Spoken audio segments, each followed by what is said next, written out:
Hi friends, welcome back to the channel Ashisha. आज के इस वीडियो में हम बात करने वाले हैं TYBA के टाइम टेबल के बारे में। बहुत सारे बच्चों ने मुझे मेल किए, रिक्वेस्ट की कि सर आप TYBA के टाइम टेबल को एक्सप्लेन कर दीजिए। और उसके अंदर बहुत सारी कॉम्प्लिकेशंस ये थी कि क्यों सब्जेक्ट कॉम्बिनेशन पर एक ही दिन में एक ही पेपर एक ही टाइम पर कंडक्ट किया जाए। जैसे हिस्ट्री और साइकोलॉजी अगर किसी का सब्जेक्ट है तो हिस्ट्री पेपर 5, 6 एंड 7 अगर मैं मान लूँ तो उनकी एग्जामिनेशन सोशियोलॉजी के एग्जामिनेशन या साइकोलॉजी के साथ सेम टाइम पर क्लैश हो रही थी, तो पेपर समझने में बहुत ज़्यादा दिक्कतें आ रही थी। तो आज वही सारी दिक्कतों को मैं यहाँ पर एक्सप्लेन करने की कोशिश करूँगा। जैसा कि आप सभी को पता, आपकी एग्जामिनेशन 3 तारीख से होगी। आपके पास सबके पास टाइम टेबल भी अवेलेबल है, लेकिन अभी आज ही के दिन और लेटेस्ट अभी उन्होंने एक सर्कुलर रिलीज़ किया, इस टाइम टेबल के साथ अटैच किया हुआ है। यानी उन्होंने टाइम टेबल को मॉडिफिकेशन नहीं किया, इसके नीचे उन्होंने कुछ चीज़ें ऐड कर दी है। अब उन्होंने एक चीज़ ऐड की कि how to read the time table of TYBA के टाइम टेबल को कैसे रीड किया जाए। तो उन्होंने कहा है कि यहाँ पर आपको सबसे पहले समझना होगा फर्स्ट नंबर पॉइंट पे कि इनको सब्जेक्ट के कॉम्बिनेशंस पर ध्यान देना है।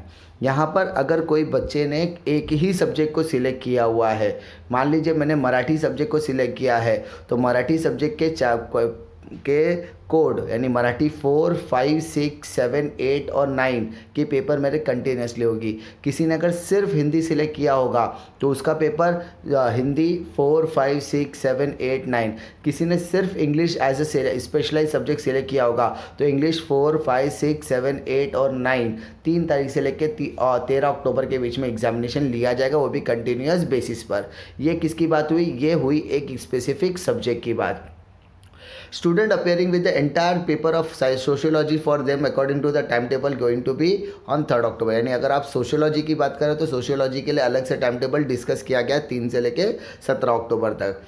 लेकिन अगर किसी ने 2 सब्जेक्ट का कॉम्बिनेशन चूज़ किया तो उसके लिए टाइम टेबल कैसे होगा? क्योंकि बच्चों की दिक्कत ये थी कि उनके टाइम टेबल क्लैश हो रहे थे। यहाँ पर हम लोग बात करेंगे 2 सब्जेक्ट वालों की।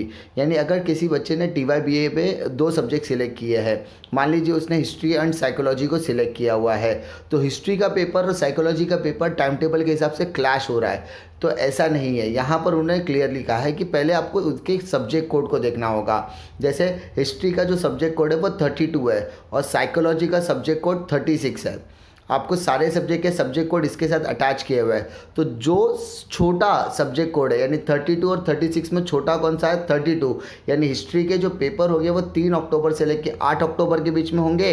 और आपके साइकोलॉजी जिसका सब्जेक्ट कोड 36 जो 32 से बड़ा है, उसका जो पेपर होगा वो 15 अक्टूबर से लेके 17 अक्टूबर के बीच में होगा। आई होप आपको ये सब्जेक्ट कॉम्बिनेशन समझ में आया होगा।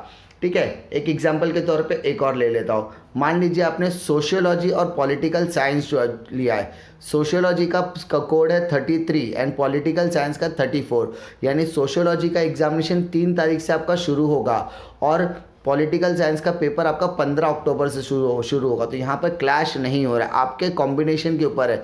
जिसका कोड पहले है, जिसका कोड छोटा है, वो उसका एग्ज़ाम पहले होगा, जिसका सब्जेक्ट कोड बड़ा है उसका एग्ज़ाम बाद में होगा। आई होप आपको ये चीज़ें समझ में आ गई होगी। उसके बाद पॉइंट नंबर 3 में उन्होंने कहा है कि वही जो चीज़ें मैंने आपको एक्सप्लेन की कि जिसका सब्जेक्ट कोड छोटा है वो फर्स्ट ग्रुप ऑफ पेपर आएगा और बाकी सेकंड ग्रुप में। तो फर्स्ट ग्रुप ऑफ पेपर आपका 3 से 8 अक्टूबर में होगा, सेकंड ग्रुप ऑफ पेपर 15 से लेकर 17 अक्टूबर के बीच में होगा। तो आपकी हॉल टिकट, आपकी सारी डिटेल्स मुंबई यूनिवर्सिटी के पोर्टल पर आ जाएगी। वो एग्जामिनेशन चालू होने के 4 दिन पहले आपको हॉल टिकट वहाँ पर इशू कर दिया जाएगा। उसके बाद ये सब्जेक्ट कोड उन्होंने प्रोवाइड किया है। आई होप आपको अभी टाइम टेबल पढ़ने में कोई दिक्कत नहीं आएगी। ठीक है, तो अगर आपको इन्फॉर्मेशन पसंद आती है लाइक कीजिए, दोस्तों में ज़रूर शेयर कीजिए, क्योंकि आपके दोस्तों में भी इसी तरीके का कन्फ्यूजन कहीं ना कहीं होगा। और अगर आपको एफर्ट अप्रिशिएट करना चाहते हो तो चैनल को सब्सक्राइब और बेल नोटिफिकेशन को ऑन कर दीजिए ताकि इसी तरीके के अपडेट फ्यूचर में भी आपको मिलती रहे। मिलता हूँ मैं आपको अगले वीडियो में एक और नई जानकारी के साथ, तब तक के लिए जय हिंद।